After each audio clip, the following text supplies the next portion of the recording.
ini tadi NNNGM, yaitu upper fitting, lambatnya konvergensi, dan seterusnya. Nah, tetapi ya kan ada masalah kan, walaupun dia tepat dalam hal kaitannya mengatasi kelebihannya si NNNGM, tetapi dia pun juga memiliki kelemahan kalau diterapkan, yaitu apa? Sulitnya parameter yang optimal. Nah, ini adalah masalahnya itu, masalahnya ya. Dan kemudian Anda memberikan solusinya apa? Berarti ini metodenya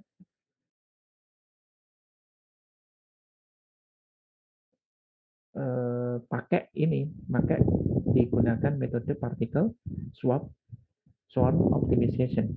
Jadi ini juga menjawab mengenai mengapa metode ini yang dipilih.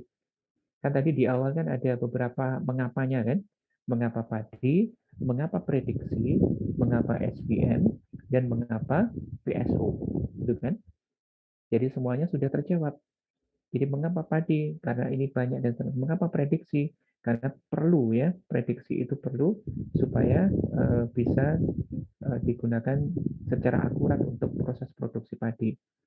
Kemudian kelebihan kelemahan. Nah, mengapa vektor margin? Karena ini bisa mengatasi kelemahan metode-metode yang ada. Tapi masih ada kelemahan lagi yang lain.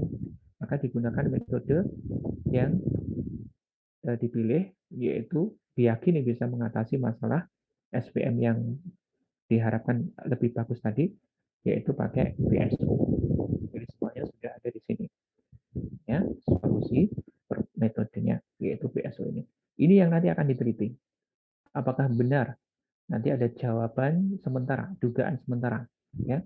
Apakah memang benar PSO itu memang bisa mengatasi kelemahan-kelemahan dari metode-metode yang ada, terutama ketika menggunakan metode SVM, ya. Dan kemudian tujuannya adalah yang terakhir tuh di sini tujuan singkat, ya.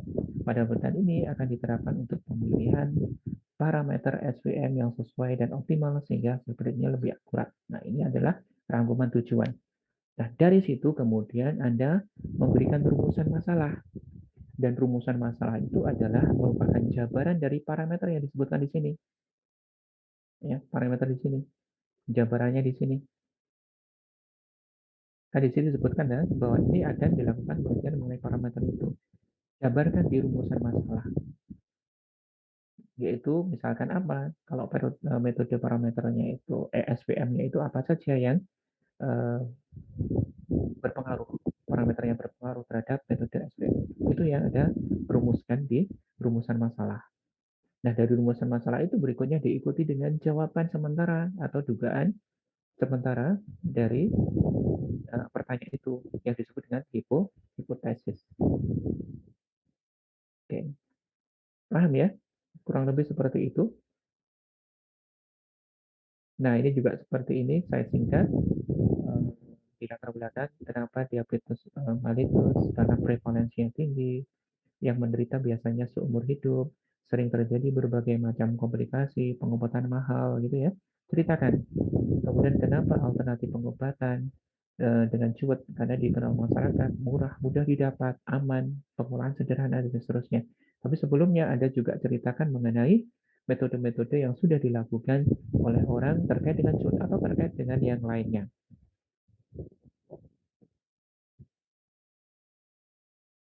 Oke, paham sampai di sini?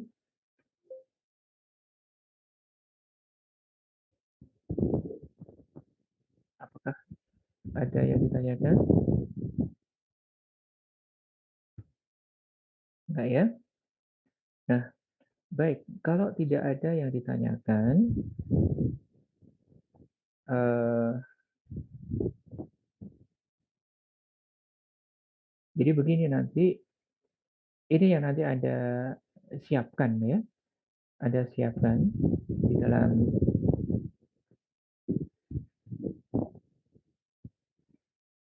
tugas penugasan nanti. Ya. Jadi pada penugasan nanti itu Anda sekali lagi adalah menyusun ya tugas, di mana tugasnya itu juga sekaligus adalah UTS. Jadi ini dikumpulkan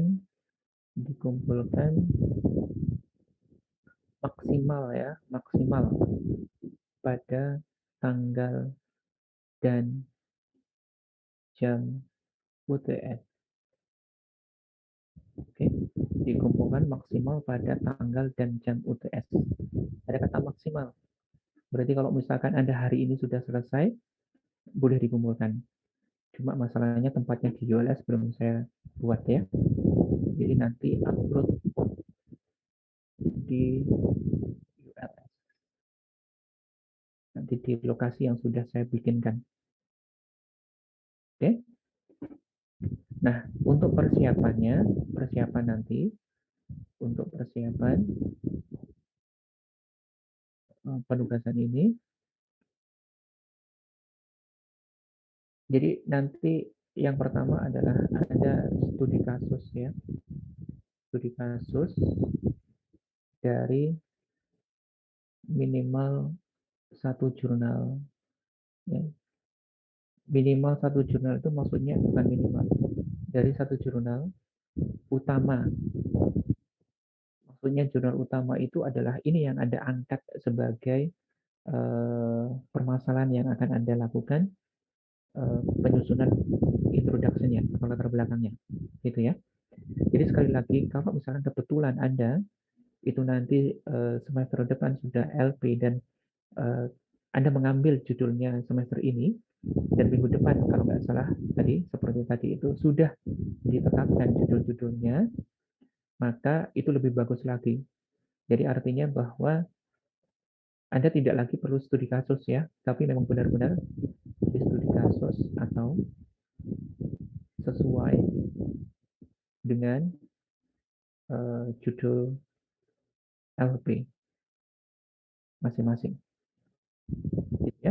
Tapi kalau misalkan belum LP atau LP-nya belum ditentukan judulnya sampai batas waktu yang memungkinkan Anda untuk menulis di tanggal UTS itu, berarti cukup studi kasus dari satu jurnal utama.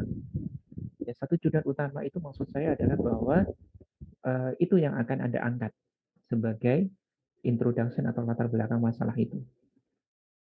Ya, bukan berarti nanti kemudian yang Anda buat di dalam atau yang Anda tulis di dalam latar belakang itu hanya satu jurnal tok, ini bukan ya.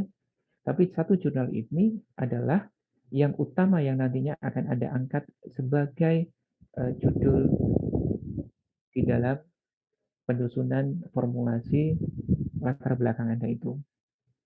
Gitu ya.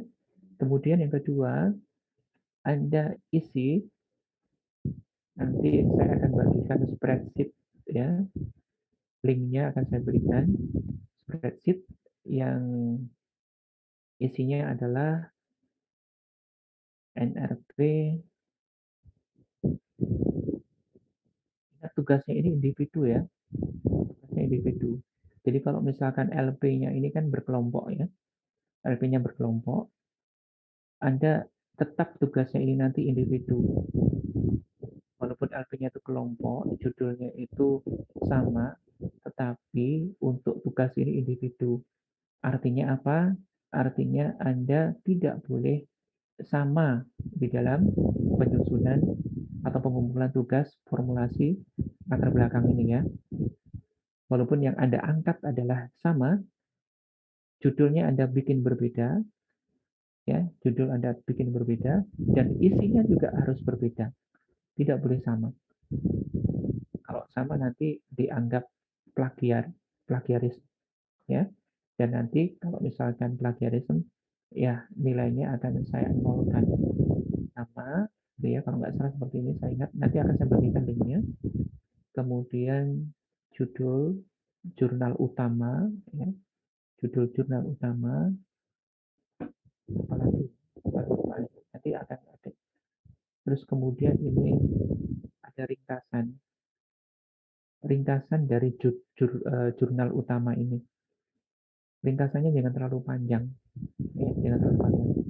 Ringkasan itu ya kurang lebih seperti yang saya contohkan tadi itu di depan ya. Buat jurnal ini ya seperti abstrak lah, abstraknya jurnal tersebut. Ya, kurang lebih seperti itu, abstraknya jurnal tersebut. Cuma ya jangan diplek dengan abstraknya jurnal itu. Judul jurnal ringkasan. Nah, ini nanti berarti berbeda untuk setiap mahasiswa, ya. Berbeda untuk setiap mahasiswa. Nomor 1, 2, 3. Ada isi nama, judul, ringkasan. Kalau nggak salah ini ada lagi kolom apa saya lupa. Nanti akan saya bagi ya. Nah, itu harus diisi maksimal sebelum UTS ya. Sebelum UTS. Kenapa? Karena begini, saya agak lupa. UTS-nya Medpen itu minggu keberapa? Ada yang ingat nggak? Minggu 1 atau minggu 2? Nggak ingat ya? Ya, saya khawatirnya nanti kalau misalkan Anda inputnya ini sebelum UTS, Anda nggak sempat lagi membuat. Jadi kalau bisa sih mulai sekarang langsung di input ya. Nah, ini untuk apa sih harus diisi? Karena untuk memastikan bahwa jurnal yang Anda pakai itu tidak sama, ya. Jurnal yang Anda pakai tidak sama. Sekali lagi, jurnalnya ini hanya jurnal utama yang ingin Anda angkat untuk penulisan latar belakang, ya. Judulnya apa? Kemudian, oh ya, ada penulisnya, autorsnya kalau nggak salah. Jadi judul ini adalah author atau penulis ya. Penulis.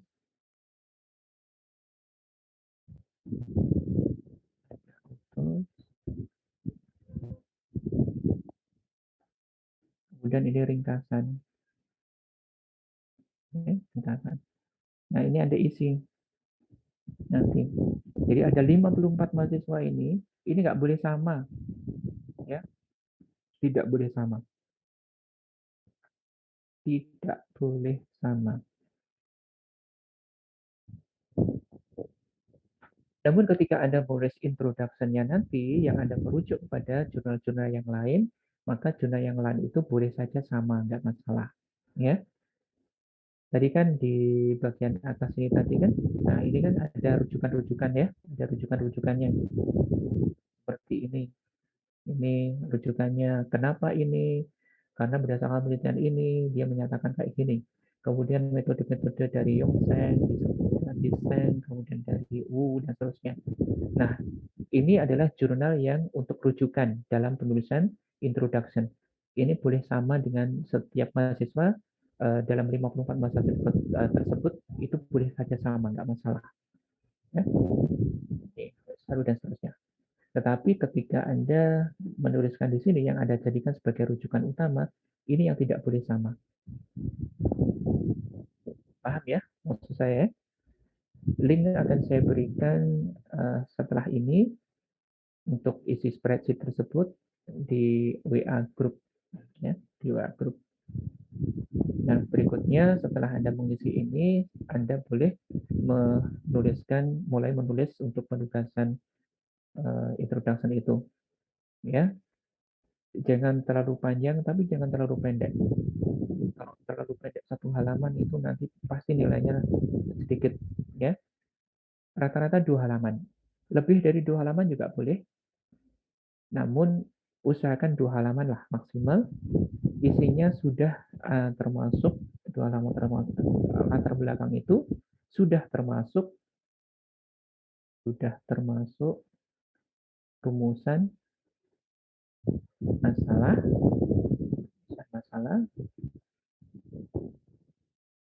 dan hipotesis. Jadi rumusan masalah dan hipotesis langsung ya. Tujuannya nggak usah langsung rumusan dan hipotesis. Itu sudah Pak, mau tanya. ya. Ini tuh kan kita cari jurnal, terus habis itu Ya. kalau satu kelompok LP itu topik jurnalnya boleh sama gitu nggak ya, Pak? Ya, jadi gini ya, topik jurnalnya sama, tapi judulnya beda. Ya. Oh, gitu. Terus ada batasan buat jurnalnya nggak, Pak? Yang harus gimana gitu? Maksudnya batasannya gimana? Ini siapa sih yang tanya? Nina. Kenapa? Batasan apa maksudnya? Batasan buat jurnalnya. Misalkan apa maksudnya dimaksud batasan? Kayak yang harus jurnal tahun berapa atau dari bidang Oh apa gitu. iya, enggak, kalau bidangnya enggak. Kalau tahunnya usahakan ya 5 tahun terakhir. Ini standar ya, standar dari ketika Anda mau nulis artikel ilmiah dari publisher tertentu, terutama yang international publisher ya, international publisher itu biasanya akan membatasi di 5 tahun terakhir biasanya. Jadi kalau di international publisher ini 80% dari referensi atau daftar pustakanya itu harus 5 tahun terakhir. Ya, susah. Kira saya tambah wis. Tidak apa-apa, 7 tahun terakhir. 7 tahun terakhir. Boleh. Tidak harus internasional, tidak harus yang berbahasa Inggris, berbahasa Indonesia juga boleh. Tapi lebih baik yang bahasa Inggris, nggak apa-apa. Lebih baiknya. Jadi gini ya, misalnya Anda punya LP nih, LP-nya tadi itu, kayak tadi itu ya, misalkan saya contohkan, biooksidasi, apa tadi, sulfida ya, misalkan itu, biooksidasi sulfida. Nah, ini kan dua mahasiswa kan, LP kan dua mahasiswa kan. Nah, dalam judul jurnal yang di input di sini, itu harus berbeda. Kan nggak mungkin ada, masuk sih cuma nemu satu jurnal yang terkait dengan biooksidasi, kan nggak mungkin. Ketika ada nyusun proposal pun, kan jurnalnya juga harus sebanyak mungkin kan. Nah, berarti itu ambil salah satunya dibagi dua. Jadi yang misalkan ini bioksidasi sulfida yang ditulis oleh X, yang autornya adalah X, yang ini autornya Y misalkan. Atau sama, yang ini X tapi tahunnya 2018, yang ini X tapi yang tahunnya 2019 misalkan. Itu boleh. Ya. Tapi isinya nanti harus berbeda, redaksinya harus berbeda karena ini tugas individu.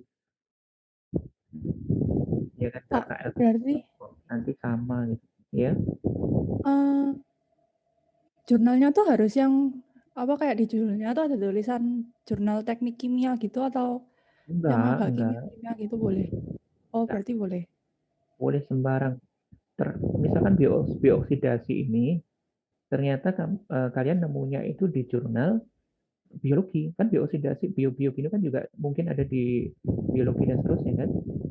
Ya boleh, nggak masalah.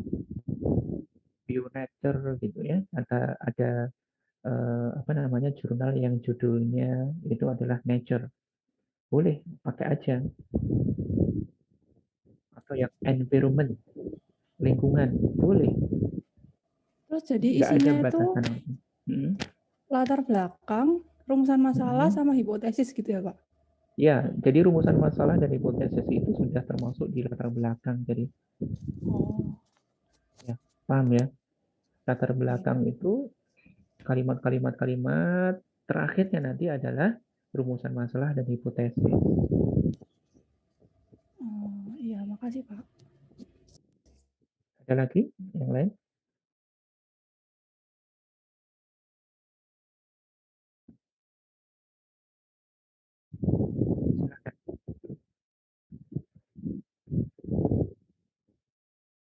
Sekaligus ini persiapan bagi yang akan LP ya, membuat ini.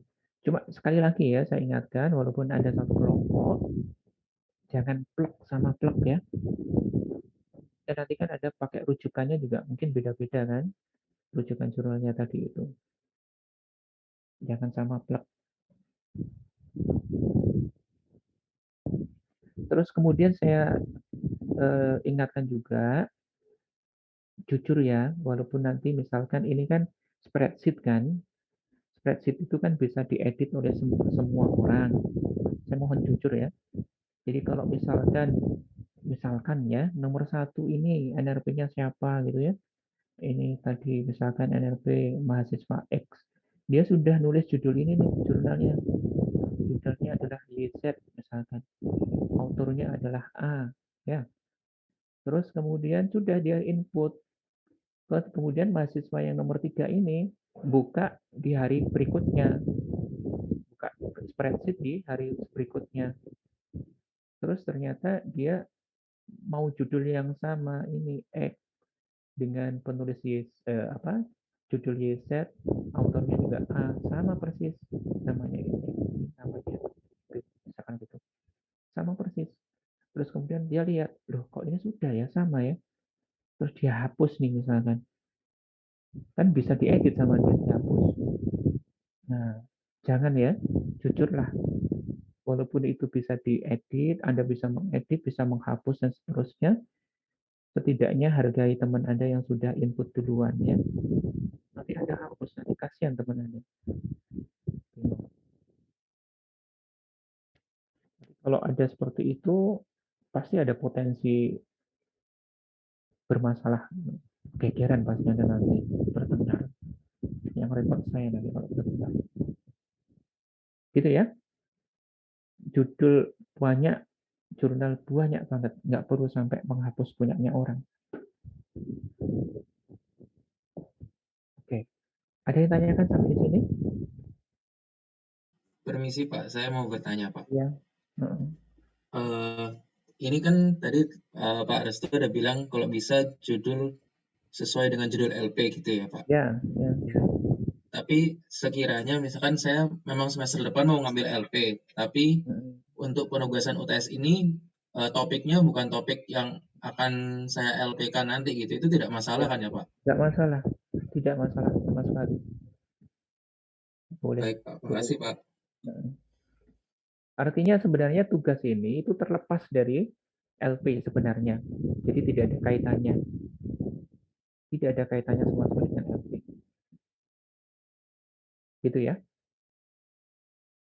Yang mungkin terkait itu nanti mungkin yang tugas terakhir nanti yang untuk UAS itu mungkin. Tapi itu juga tugasnya dari Bulike kan. Nanti yang akan mengklarifikasinya Bulike. Karena sebenarnya juga untuk PKMP juga sih.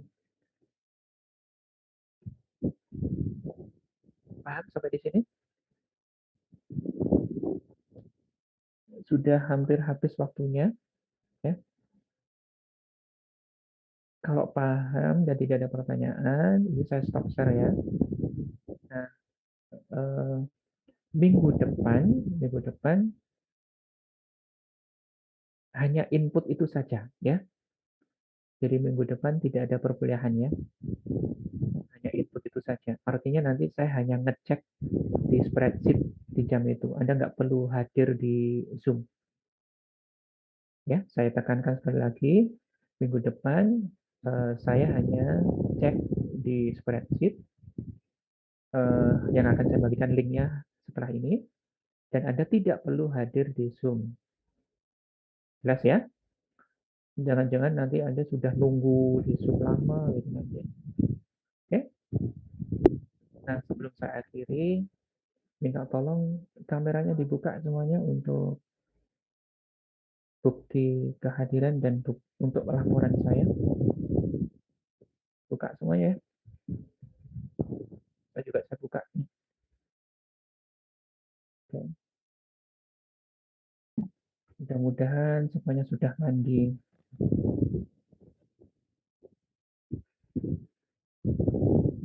Duh, Natasha kok banyak orang itu.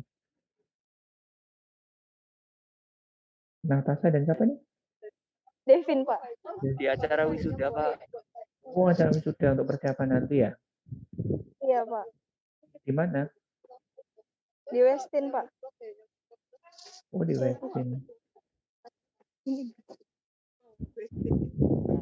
Oh, wisuda besok, bukan yang untuk pelepasan nanti? Besok, Pak. Besok, Pak. Oh, yang besok. Oke.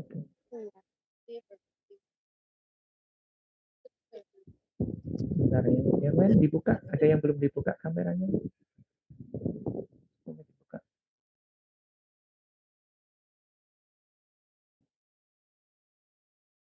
Adi Surya ini belum dibuka.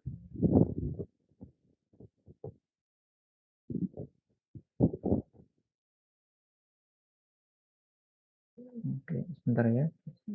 Masih screen yang pertama.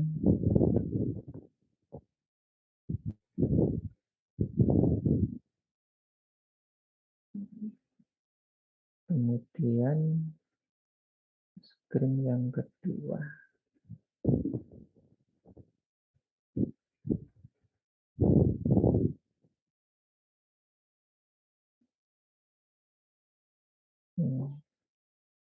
Kok nggak ada yang tersenyum sih?